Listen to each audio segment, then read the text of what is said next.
সুপ্রিয় শিক্ষার্থী, আজকে আমার টপিক হলো ভার্বস। ভার্বস মানে কি? ক্রিয়া।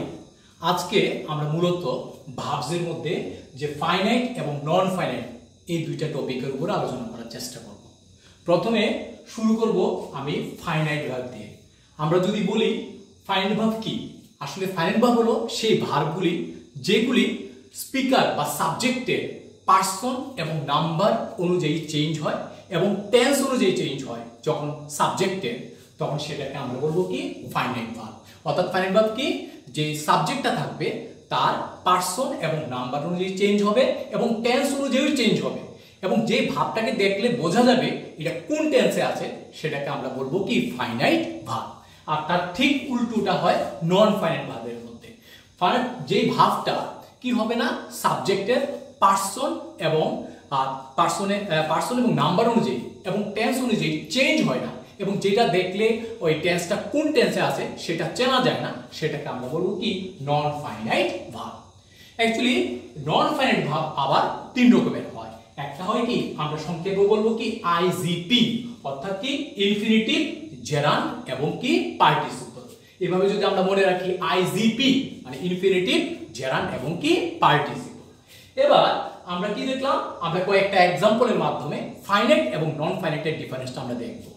প্রথম যে এক্সাম্পলটা আমার লেখা আছে এখানে, আই গো হোম। এখানে সাবজেক্ট আছে আই এবং এটা অবশ্যই সিঙ্গুলার নাম্বার, কিন্তু পরবর্তী সময় আমরা দেখলাম কি? হি গোজ হোম। এখানে কিন্তু সাবজেক্টটা নাম্বার চেঞ্জ হয়ে, নাম্বার এখানে পার্সন চেঞ্জ হয়ে গেছে। এখানে আইটা হলো কি? ফার্স্ট পার্সন এবং হিটা কি? Third person. আয়ের সাথে কি বসলো? গো, কিন্তু হির সাথে বসলো কি? গোজ। অর্থাৎ এখানে যেই মাত্র আমি পার্সনটা চেঞ্জ করে দিলাম, ফার্স্ট পার্সনের জায়গাতে আমি থার্ড পার্সন করে দিলাম, তখন কিন্তু গোর জায়গায় কি বসলো? গোজ বসলো। তার মানে কি? এই ভাবটা গো এবং গোজ দুইটাই কিন্তু ফাইনাইট ভার্ব, অর্থাৎ সাবজেক্টের পার্সন এবং নাম্বার অনুযায়ী কি হইতাছে? চেঞ্জ হইতাছে। সেকেন্ড যে এক্সাম্পলটা দেখলাম আমরা, হি ওয়েন্ট হোম। এখানে কিন্তু আমরা হি ওয়েন্ট হোম বলছি, যেই মাত্র প্রেজেন্ট টেন্স না করে যখন আমি পাস্ট টেন্স করলাম, হি গোজ হোম ছিল, কিন্তু যেই মাত্র আমি পাস্ট টেন্স করলাম সেটা কিন্তু হি গোজ হোম লেখা যাবে না, হি ওয়েন্ট হোম লিখতে হবে।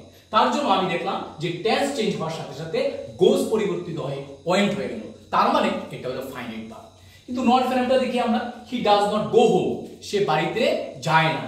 হি ডিড নট গো হোম, যেই মাত্র এটা প্রেজেন্ট টেন্সে আছে he does not go home হলো, কিন্তু পাস্ট টেন্সে হওয়ার সঙ্গে সঙ্গে এটা কি হলো? ডিড নট হলো। কিন্তু একটা জিনিস দেখি আমরা, গোটা কিন্তু চেঞ্জ হচ্ছে না। তো যেহেতু ডাজ নটটা ডিড নট হয়ে গেল, পাল্টালো, তার জন্য ডাজ এবং ডিডটা হলো কি?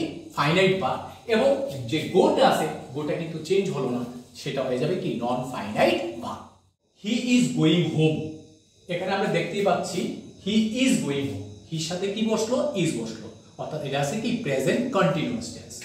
এটা দিয়ে যখন আমরা প্রেজেন্ট কন্টিনিউয়াস টেন্সে যখন সাবজেক্টটা চেঞ্জ করে দেব, দে করব, এবং আরেকটা আছে কি? এটা যখন থার্ড পারসন সিঙ্গুলার, এটা যখন আমি থার্ড পারসন প্লুরাল করে দিলাম, তখন কিন্তু ইজ বসলো না, বসলো কি? আ।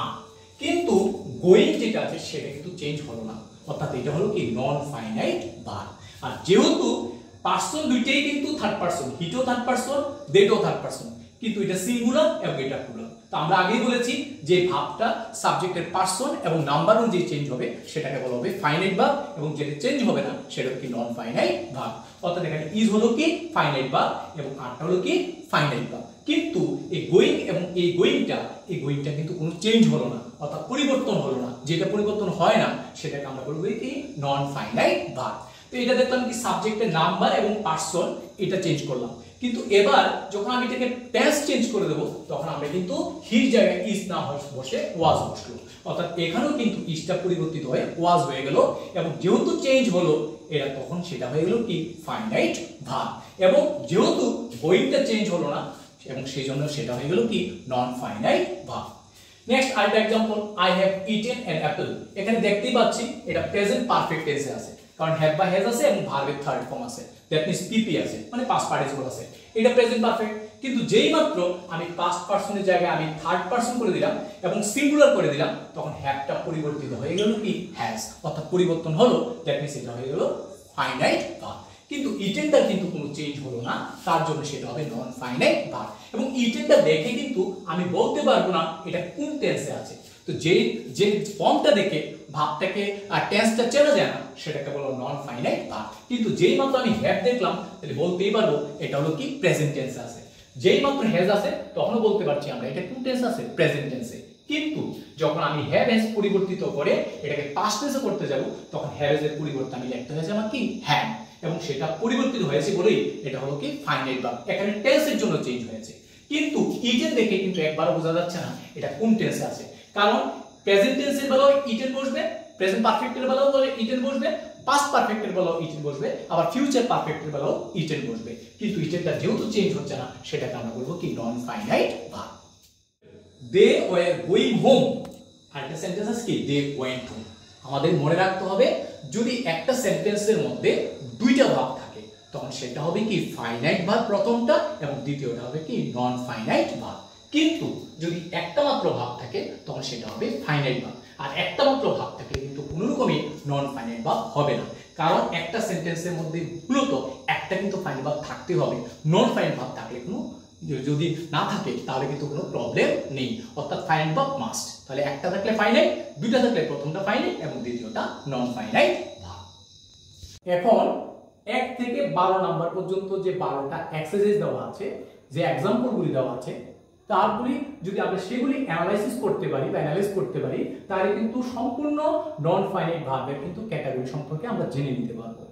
দেখো এখানে প্রথম যে সেন্টেন্সটা আছে টু এয়ার ইজ হিউম্যান, এখানে একটা হলো একটা ভার্ব। তো ভার্বের আগে যদি টু থাকে সেটাকে আমরা জানি কি ইনফিনিটিভ, অর্থাৎ এই ইনফিনিটিভটা টু প্লাস রুট ফর্ম বা বেস ফর্ম যেটা আছে তারপরে ইজ আছে, ইজ ভার্বটা সাবজেক্ট হিসেবে কাজ করবে।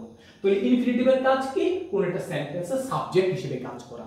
তো এখানে যেহেতু টুর পরে এর আছে, এর হলো ভার্ব, তো এখানে একটা হলো কি ইনফিনিটিভ। পরবর্তী নেক্সট আমরা দেখছি আই উইশ টু হেল্প হিম। আমরা জানি ইনফিনিটিভ যেমন ভার্বের সাবজেক্ট হিসেবে কাজ করে ভার্বের অবজেক্ট হিসেবে কাজ করতে পারে। এখন আই উইশড, এখানে উইশড হলো ভার্ব, আর টু হেল্প হিম এই যে হেল্পটা আছে এটা কাজ করেছে কি হিসেবে, অবজেক্ট হিসেবে কাজ করেছে। তো যেহেতু অবজেক্ট হিসেবে কাজ করেছে তার জন্য সেটা হবে কি ইনফিনিটিভ, অর্থাৎ এই টু এর পরে ভার্ব ব্যবহৃত হয়েছে এবং ভার্বটা হওয়াতে সেটা হয়ে গেল কি ইনফিনিটিভ, এবং এটা ভার্বের পরে যেহেতু ব্যবহৃত হয়েছে সেই জন্য এখানে কাজ করলো কি হিসেবে, অবজেক্ট হিসেবে। 3 number I wish to have helped him. তাহলে I wish to help him আর I wish to have helped him এর মধ্যে কি ডিফারেন্স কি? I wish to help him মানে আমি ইচ্ছে করেছিলাম তাকে সাহায্য করার জন্য এবং তাকে সাহায্য করতে পেরেছিলাম, তার জন্য আমি লিখব কি, এটাকে বলা হয় সিম্পল ইনফিনিটিভ। অর্থাৎ এখানে উইশড এর পরে টু বসবে বা টু বসলো এবং তারপর মেইন ফর্ম বসলো, রুট ফর্ম বসলো, এবং সেটাকে বলা হবে সিম্পল ইনফিনিটিভ। এটার অর্থ হলো আমি চেয়েছিলাম এবং তাকে হেল্প করতে পেরেছিলাম। কিন্তু I wish to have help him, এখানে দেখো হ্যাভ আছে, এটাকে বলা হয় কি পারফেক্ট ইনফিনিটিভ। পারফেক্ট ইনফিনিটিভ কোনটা, টু এর পরে হ্যাভ থাকবে এবং ভার্বের থার্ড ফর্ম থাকবে। তাহলে প্রথমটা ছিল কি একটা নরমাল, একটা কি ইনফিনিটিভ, সিম্পল ইনফিনিটিভ। এরপরটা যেটা আছে এটাও সিম্পল ইনফিনিটিভ। প্রথমটা কাজ করেছে সাবজেক্ট হিসেবে, পরবর্তীটা কাজ করেছে অবজেক্ট হিসেবে।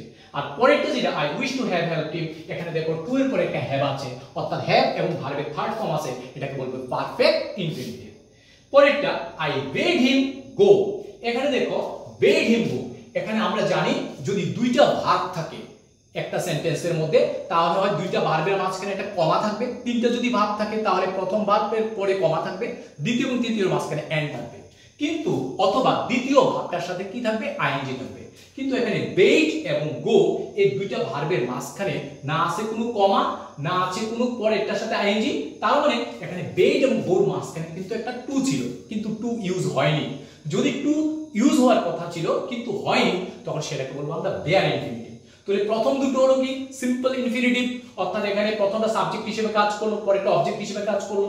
থার্ড ওয়ান এটা হলো কি পারফেক্ট ইনফিনিটিভ, পরেরটা যেটা আছে আই বেড হিম গো, এখানে কিন্তু বেড এবং গোর মধ্যে যেহেতু কোনো টু ইউজ হয়নি, টু হওয়ার কথা ছিল, যেহেতু দুইটা ভার্ব পাশাপাশি বসা থাকলে কমা অথবা টু অথবা পরেরটার সাথে আইএনজি কোনোটাই নেই, তাহলে ধরেই নিতে হবে এখানে গোর আগে একটা টু ছিল। যদি না দেখি তখন সেটাকে আমরা বলবো বেয়ার ইনফিনিটিভ। আমাদের মনে রাখতে হবে বেয়ার ইনফিনিটিভ কোন কোন ক্ষেত্রে ব্যবহৃত হয়, কোন ভাবগুলির পরে যখন ভাবটা বসাবো টু লিখতে হবে না, তখন হবে প্রথমটা হবে কি বেইট, তারপরে মনে রাখতে হবে সিরিয়াল অ্যালফাবেটিক্যাল অনুযায়ী, তো প্রথম হলো কি বেইট, তারপরে ডেয়ার, তারপরে হার্ড, তারপরে হেল্পড এটা অ্যাক্টিভ ভয়েসে, এবং লেট এবং কি মেড অ্যাক্টিভ ভয়েস, এবং কি নিড এবং সো এই ভাবগুলির পরে এই যখন ভাবগুলি ইউজ হবে, তারপরে যখন ভাবগুলি ইউজ হবে এটার মাঝখানে কোনো টু থাকবে না, কিন্তু টু কথা ছিল সেই জন্য এটা আমরা বলবো কি বেয়ার ইনফিনিটিভ। পরেরটা we need to quickly finish the work. এখন আরেকটা জিনিস, এখানে নিডের পরে যে এখানে ফিনিশ আছে তার মাঝখানে টু আছে, কিন্তু এই টু এবং ফিনিশের মাঝখানে কিন্তু একটা কুইকলি ঢুকে গেল একটা অ্যাডভার্ব। যখন টু এবং রুট ফর্ম বা বেস ফর্মের মাঝখানে একটা অ্যাডভার্ব ঢুকে যাবে, অর্থাৎ স্প্লিট করে দেবে টু এবং মেইন ভাবকে, তখন সেটাকে বলবো কি আমরা স্প্লিট ইনফিনিটিভ। তাহলে আমরা দেখলাম কি সিম্পল ইনফিনিটিভ, পারফেক্ট ইনফিনিটিভ, তারপরে দেখলাম কি আমাদের বেয়ার ইনফিনিটিভ, এরপরে দেখলাম কি স্প্লিট ইনফিনিটিভ। এবার আমরা পরবর্তী যে 6 নাম্বার एग्जांपलটা আছে ইজ হলো কি ভার্ব, এবং ভার্বের আগে আছে কি সুইমিং। তো ভার্বের আগে কি থাকবে সাবজেক্ট, কিন্তু এখানে আইএনজি আছে। যদি ভার্বের সাথে যদি আইএনজি থাকে সেটাকে আমরা জেরান্ড এবং কি বলি পার্টিসিপল বলি। যদিও পার্টিসিপল কিন্তু ভার্বের সাবজেক্ট হিসেবে কাজ করতে পারে না। ইজ হলো একটা ভার্ব এবং ভার্বের সামনে যেহেতু সুইমিংটা আছে এটা কিন্তু সাবজেক্ট হিসেবে কাজ করলো, তার জন্য সুইমিংটা হবে কি জেরান্ড, কারণ জেরান্ডের কাজ হলো ভার্বের সাবজেক্ট হিসেবে কাজ করা। এবং পরবর্তী যে সেন্টেন্সটা আছে আই লাইক, আই হলো সাবজেক্ট, লাইক হলো ভার্ব, এবং লাইকের পরে কিন্তু ভার্বের সাথে একটা আইএনজি আছে, সেটা কিন্তু কাজ করলো কি অবজেক্ট হিসেবে। তাহলে আমরা কি শিখলাম, জেরান্ড কি হিসেবে কাজ করে ওই ইনফিনিটিভের মতো সাবজেক্ট হিসেবে, এবং কি অবজেক্ট হিসেবে ভার্বের কাজ করবে।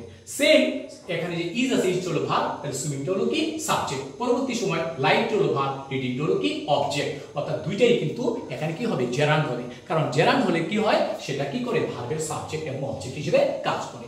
আরেকটা জায়গায় দেখলাম ইজ ফন্ড অফ সুইমিং, এখানে ফন্ডের পরে কি আছে অফ আছে, অফ হলো কি একটা প্রিপোজিশন, এবং প্রিপোজিশনের পরে কি হলো আইএনজি যুক্ত হয়েছে। তার মানে বোঝা যাচ্ছে যে অফটা যদি প্রিপোজিশন হয়, প্রিপোজিশনের পরে কিন্তু আইএনজি আছে, সেটা অবজেক্ট হিসেবে কাজ করেছে, কিন্তু এটা ভার্বের না, এটা অফের হিসেবে কাজ করেছে, অফ হলো প্রিপোজিশন। তাহলে আমরা দেখলাম যে জেরান্ড কাজ করে ভার্বের সাবজেক্ট হিসেবে, ভার্বের অবজেক্ট হিসেবে, এবং প্রিপোজিশনের অবজেক্ট হিসেবে।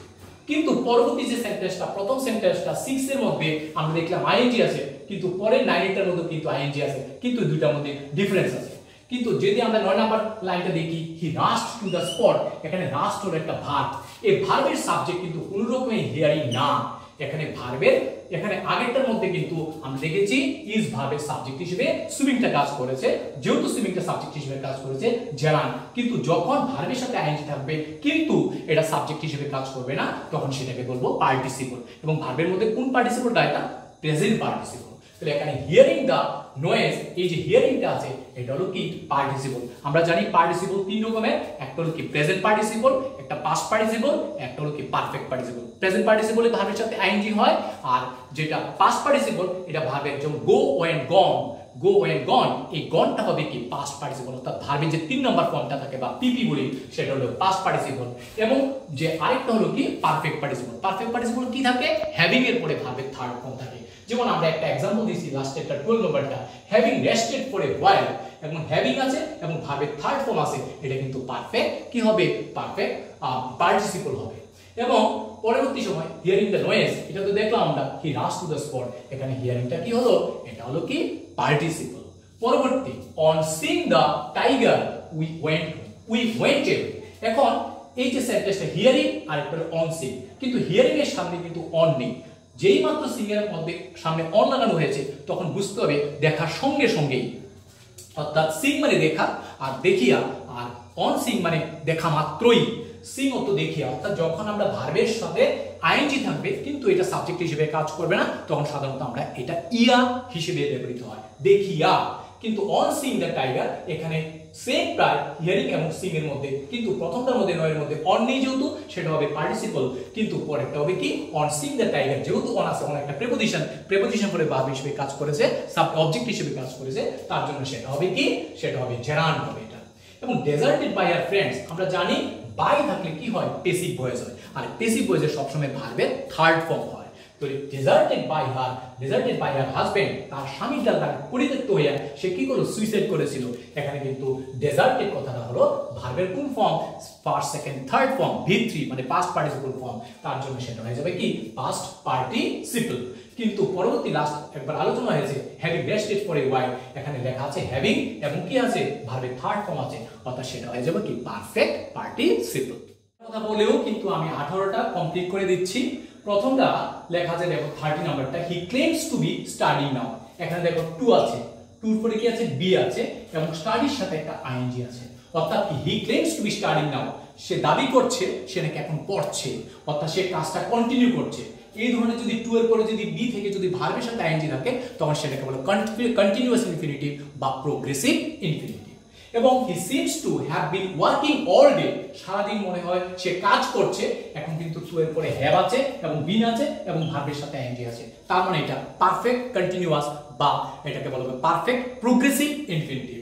এবং পরেরটা he is a retired teacher, এখানে কিন্তু রিটায়ার্ড এখানে ভার্বের থার্ড ফর্মটা এখানে নাউনের আগে বসে অ্যাডজেক্টিভ হিসেবে কাজ করেছে, আর যেটা নাউনের আগে ভার্বের থার্ড ফর্ম বসে এবং সেটা ভার্বের অ্যাডজেক্টিভ হিসেবে কাজ করে।